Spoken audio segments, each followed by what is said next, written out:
Hey, what's up guys? It's Kimmerman from Kimmerman Gunpla Studio, and today got here the full mechanics Forbidden Gundam from JMS model kits, and I bought it from Shopee Ph shop in Shopee, and as far as I know, this is still a pre-order from most stores or shops here in the Philippines, but I bought it from Shopee China. And there, it's very fast that the seller told me that I need to pay for the pre-order because he will send this thing immediately. So thank you so much, Jan Shi PH, for sending this product immediately to my doorstep. So let's check this kit out and let's see what this Forbidden Gundam from JMS has to offer us collectors. Found beer and loose bits.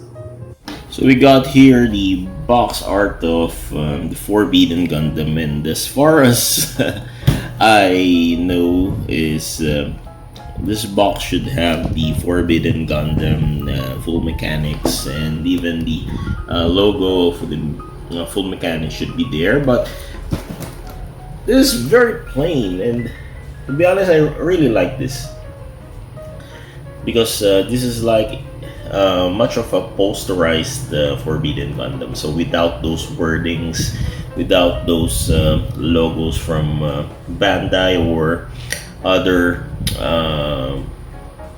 model kit brand. So this is perfect for poster, poster. Gundam poster on your wall. So there, it's very cool.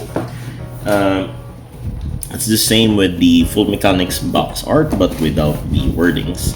On the side of the box here, we can see those poses and gimmicks. So we got the rear view, front view, the action pose, and this.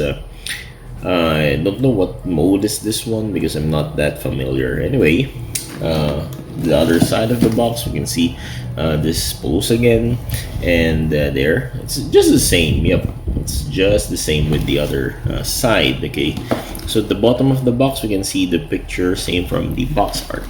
Okay, so if we open the box here, we can see the instruction manual.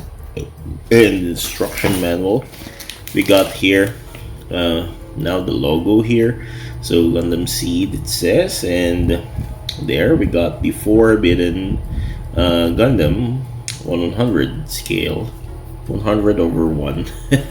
Okay, so there we got the same picture from the box art. And if we're going to look at the parts list here, the parts are not so much because this thing got so many chunky pieces here. That's why the box feels heavy and bulky.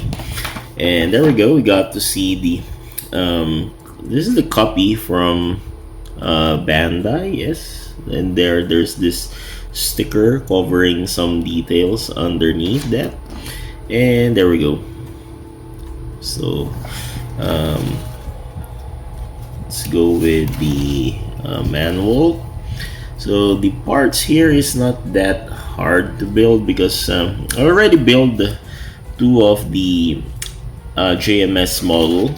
So the first one is the Calamity Gundam, and the other one is the Sword Calamity. So this is my third installment, and there it's not that hard to build. I wish so that there would be no fitting issues because that's really sucks. But I'm confident that this kit would be a very easy kit to build based on my experience with the two previous JMS copy that I had. So there we go. The kit is not that hard to assemble, I wish, based on the appearance of the instruction manual sequence. Okay, so there we got this decals placement. Okay, so there we go. So let's go with the parts. So there we got those bulky pieces here. So we got those red plastics and gray parts. We got those green parts here and another shade of green there. So it clearly reminds me of the Chaos Gundam, the color scheme of that Gundam. Okay, so there we go. We got those gray parts and military green parts here, which is very cool.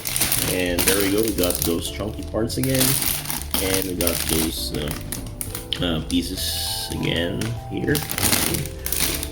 And we got the stickers. So we got this kind of stickers.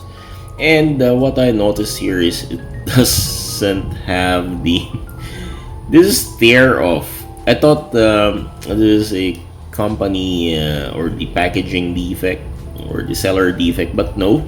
I observe it here.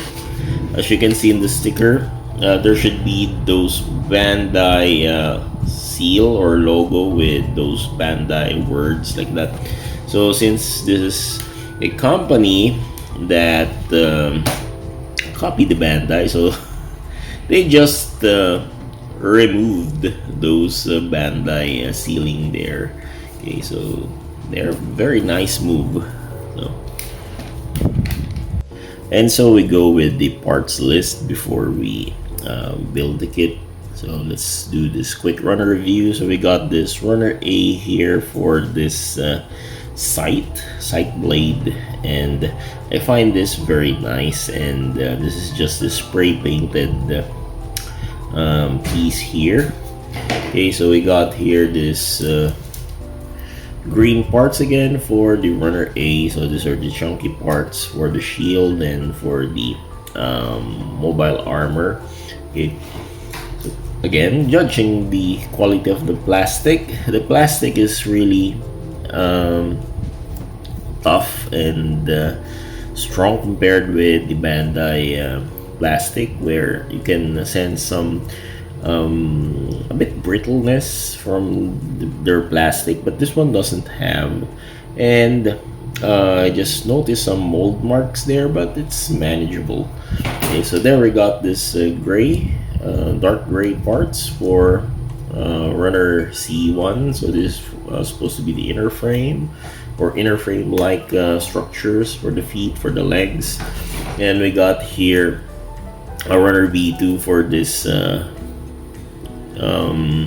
light mint green colored plastic parts. Then we got this red parts here for runner A.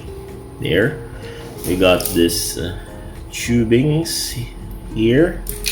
So this is a mesh tubings, and this is like your shoelace. It's like a shoelace. Yep, this is a shoelace thing. Okay, so very nice. And we got this runner H2 for the mobile armor pieces. And we got this clear blue parts for runner I. Then we got this gray parts for runner F. For this chunk. We got two sets of this gray parts. Then we got this chunky green parts for the mobile armor backpack, which is runner G1. And there we got this yellow part here for the Vifen and mobile armor Vifen. And we got this runner H1 for this gray plastic parts. And there we got another runner C2. So we got two sets of runner C2 here. Then we got the runner F or E2 rather, E1 and E2 for this kind of gray colored plastic parts. And we got two sets of this. So there we got runner E2, and this one for runner D. And this is the sight parts and inner frame parts. Then we got this runner B1 for this armor pieces.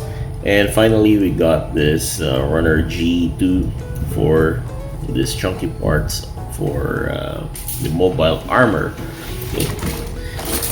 Then we got, I forgot to mention or forgot to show you this foil sticker here for the eyes and camera lenses. So let's build this kit and see you next time on the finished product.